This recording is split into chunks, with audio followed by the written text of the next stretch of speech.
ខ្លាចខ្មោចប្រមូលគេមើលរឿងខ្មោចមិនចឹង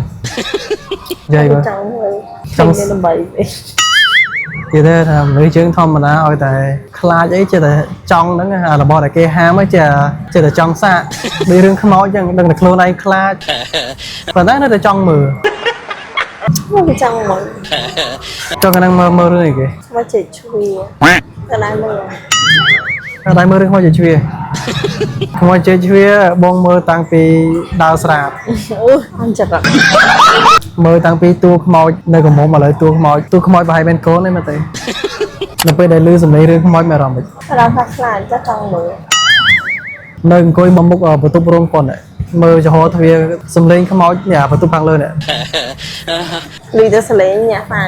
គេកំពុងតែចាក់រឿងខ្មោចជ័យជ្វាហើយសំឡេងឮដល់ក្រៅគេបិទទ្វារគាត់ទៅឮចង់រត់រឿងខ្មោចជ័យជ្វាគឺបើតាមខ្ញុំមើលគឺស្រែករហូតហ្នឹង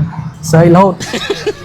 មើលពី3នាក់គឺដឹងហើយបោះសក់ហ្មងអត់ហ៊ានមើលទេស្រែករហូតចឹងអាហ្នឹងកម្មយើងទេយើងខ្លាចយើងចង់មើលព្រមទេហើយយប់ហ្នឹងមើលហើយដេកបិទភ្នែកឃើញតែខ្មោចទេ